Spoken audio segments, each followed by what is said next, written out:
Iguodala to Curry, back to Iguodala, up to the layup. Oh, blocked by James.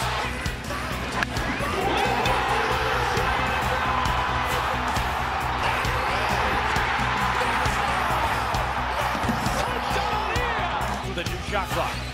Oh, great no-look to Zizic, who puts it home. Cleveland! This is for you! Touchdown, Ohio State. Curry has to back off as James throws it down.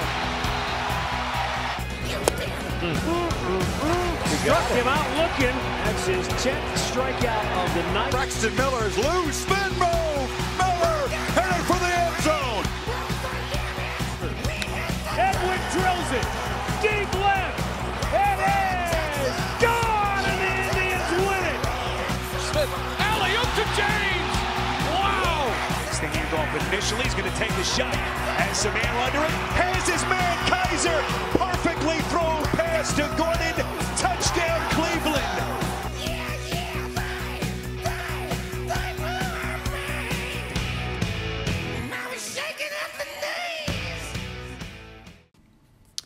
It's time for the latest edition of the Real Sports Talk Show with Paul Jacobek. And Kevin Rosser.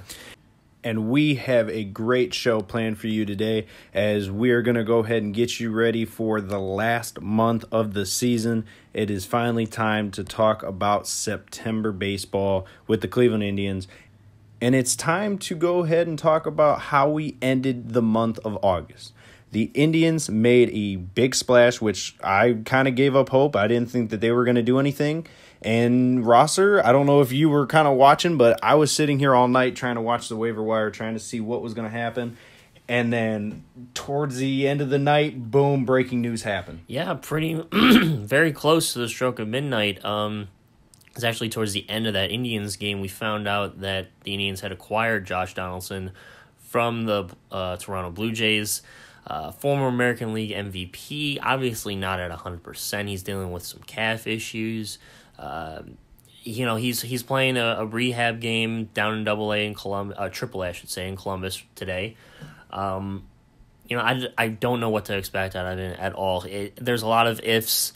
If his calf can be 100% in the next month, if he can even return to form, and the big if that I don't know if enough people are talking about is if the shift of Jose Ramirez, hypothetically from third to second, will have any negative impact. Because there are a lot of people saying that it'll be positive, especially if Donaldson can bring his bat to the lineup. That's just adding to a lineup that's top heavy, but the top half of our lineup is, I believe, one of the best in baseball. Well, it's going to be taking out Kipnis. And yes. Kipnis, I understand, he's had an up and down year, mostly down. But lately he's kind of been finding his swing, which was nice to see. But Donaldson, when he started his rehab assignment when he was in Toronto a couple weeks ago, and he actually homered on Thursday. And then he got traded on Friday, brought into Cleveland over the weekend, and he actually yesterday they had video. He was doing he was out in the outfield doing drills. He kind of had a little almost combine-ish thing going on, and then they told him, well, how you feeling? Do you want to take some BP? He went into the clubhouse real quick, grabbed his bat and some gloves, came back out, and he took some BP, and I'm telling you, the swing looked solid. It did not look like a guy who is actually fully hurt. It looked very good, and he's, as Rosser said, he's making a AAA rehab assignment right now. 2:00 today, he's batting second and playing third base. And like Rosser said, you're going to be putting him at third base. Jose swinging over to second base.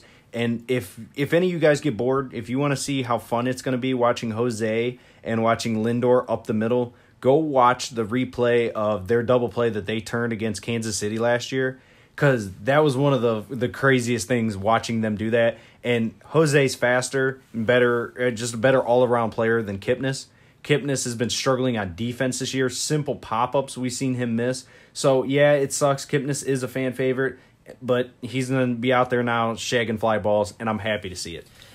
Also, this isn't necessarily the worst case scenario for Jason Kipnis because he can move into that bench almost utility infielder position, and bringing him off the bench as a bat while it's not. He had a pinch hit homer yesterday. He did, yeah, and having him off the bench with at least somewhat of a bat, albeit inconsistent, is better than what we've seen so far, at least consistency-wise from a guy like Yandy Diaz or Eric Gonzalez. Yandy's shown some flashes that he can really swing the bat, but overall, with the game on the line, if you had to bring in a pinch hitter that's not currently in the game, I'd go with Kipnis over Yandy.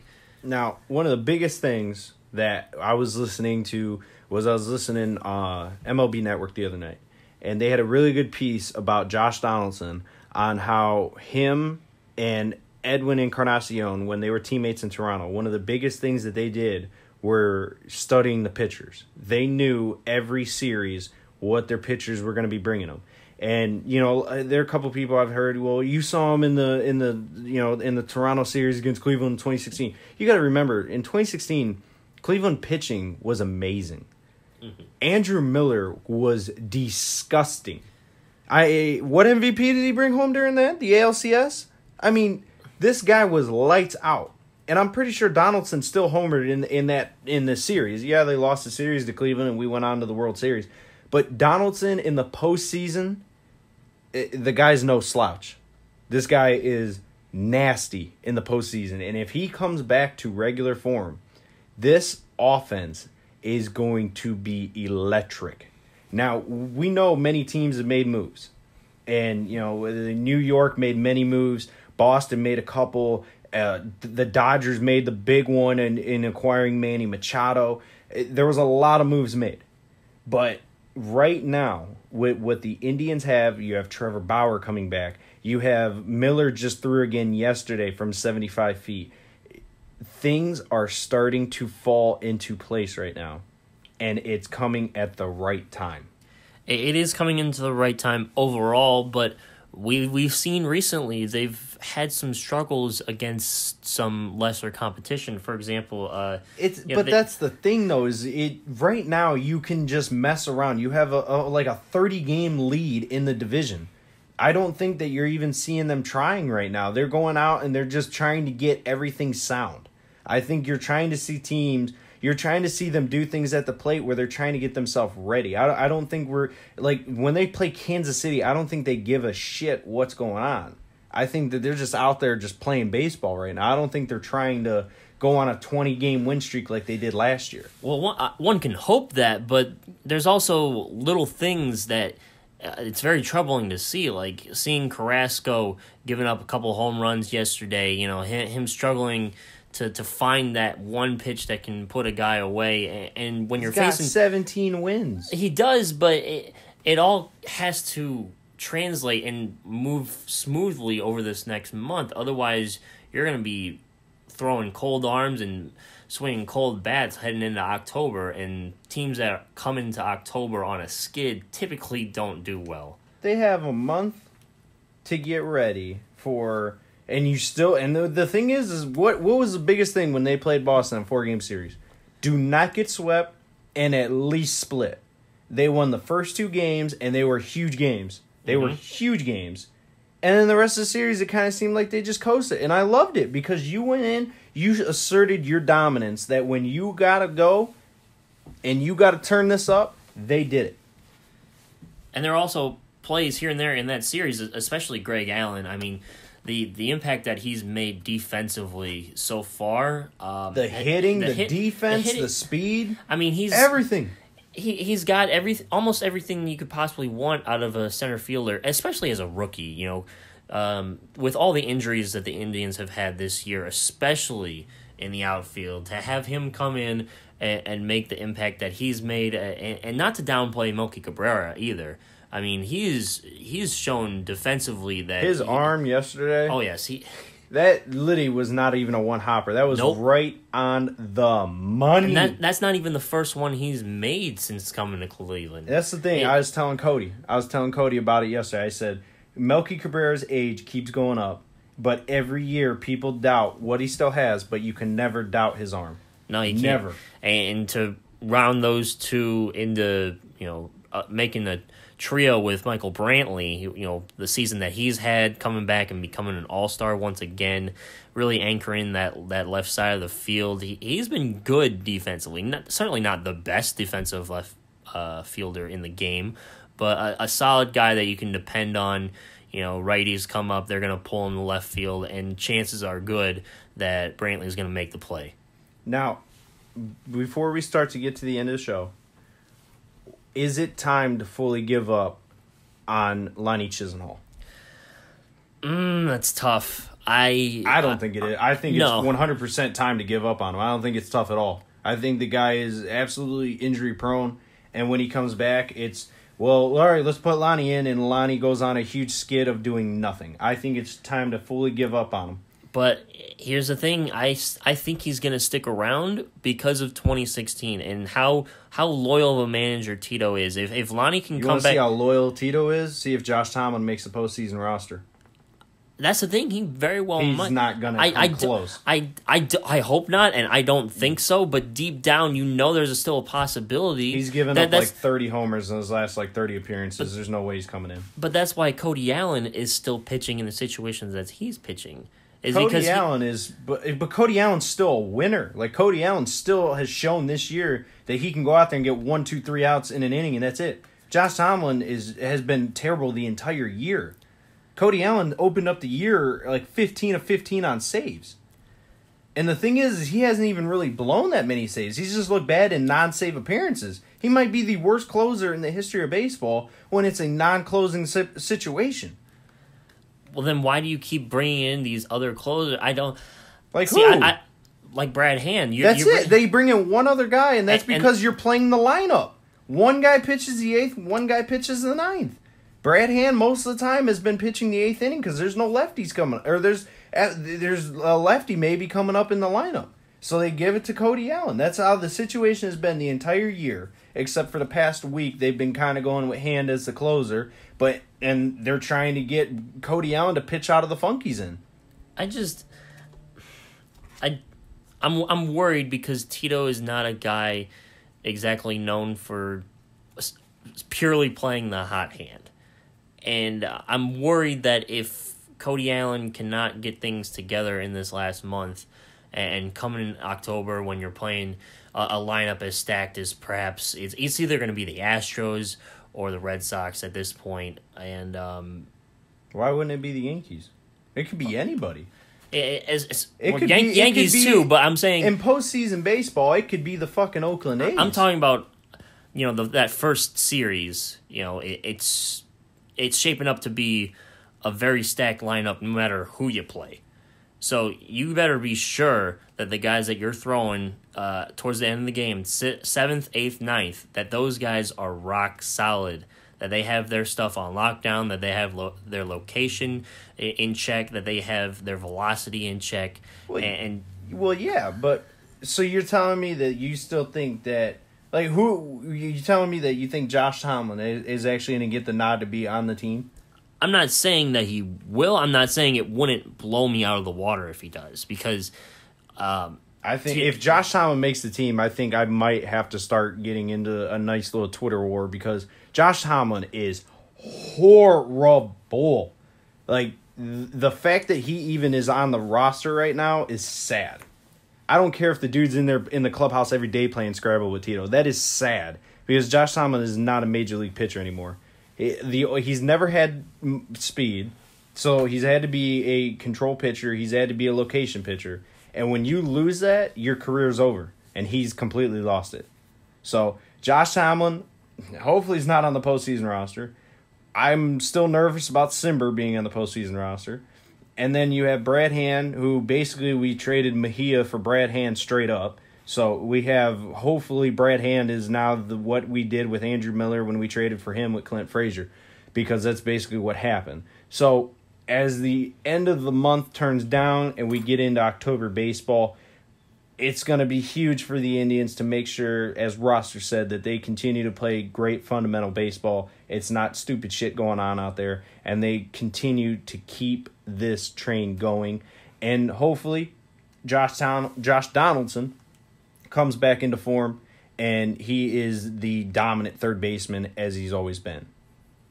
Yeah, it's certainly not going to hurt the lineup, but from a defensive perspective, I hope Jose can be the second baseman that I know he can be. There might be a couple games of rust, getting used to playing that position again, but we'll see. I mean, like you said, there is room for experimentation. The Indians have a 14-game lead to start the month of September. Well, you're going to have to experiment because you have Kipnis is now going to be going into the outfield. Jose hasn't taken one rep at second base except for probably in practice. And now you have Donaldson, who hasn't played since, late May or early May, something like that. At least at the major league level, yes. So, yeah, they have a lot of experimenting, but they have tons of time and a huge lead in the division to do it. So, Tito, the ball's in your court. Get this done. Yeah, get this done, and just make sure you're winning the games that you're supposed to. Just don't feel like you can coast just because you have this lead, and the magic number I think is only 13 at this point to clinch the division. But it's over. It is over. The division's over. Yes, but the last thing you want to be known for is with how good Boston, New York, Houston, even Oakland have been. Well, let me ask stretches. you something. What is there to play for? Because the only thing left is to try and play for to get home field advantage, and I think the last time I looked, they're like 4 or 5 games out of that. So, 13 on the division and 4 or 5 out of home field. It doesn't look too good for the home field. It's possible, the East is just too good. At a certain point, there is gonna come, maybe the last week or so of the season where you're just going to want to rest everybody, give Frankie a couple days off, give Jose a couple days off. But you don't want to take them out of that rhythm, yes. Though. So it has to be almost schedule it out is what you're saying. You're not giving them multiple days off and stuff like that. I see what you're saying. Yeah, giving guys it's almost like the reverse now. You're talking about the NFL preseason where you're trying to give some guys that aren't regular starters some reps, and you're trying to see, okay, we have our starters in place. We have our main 9. We have our pitching core. Now let's see who will make the cut on the fringes and be that guy that we can plug in for an inning or two offensively, defensively, on the mound. Who can we rely on if we absolutely need to make a substitution? Well, as we get into the last month of the year, always keep in mind injuries are a problem. So hopefully they are not trying to go too hard and make a run at this home field advantage where a key player like Lindor could slip up and get hurt, or Donaldson reactivates his injury, whatever it may be. So hopefully they just have a good end of the year and they go ahead and get into this October baseball and really turn up the fucking volume and bring us home a championship, because that's all I really want is a World Series. But until the next Indians episode, hopefully it will be within the next couple of weeks as we get ready for postseason baseball, and we'll be able to find out a better look at who the Indians' opponent is in the first round of October baseball. But until then, Mr. Rosser, any last words? Go Tribe as always. Praying there's no injuries, and hopefully Donaldson can, be that extra bat to take us over the hump for a title. Guys, until next time, go ahead and keep following our Twitter. Subscribe to our YouTube. We're off the shits right now on YouTube, and we're just, we're trying to get all the best quality stuff out there for all the fans to see and for all the notifications and updates on the Cleveland sports world. So go ahead, follow those, and always check out our shows on iTunes, YouTube, whatever it is you listen to us on the go, at work, whatever it is. We thank you for listening, and we will catch you next time. This has been the Real Sports Talk Show. Final seconds. It's over. It's over. Cleveland is a city of champions once again. Swings and drives it. Deep right field.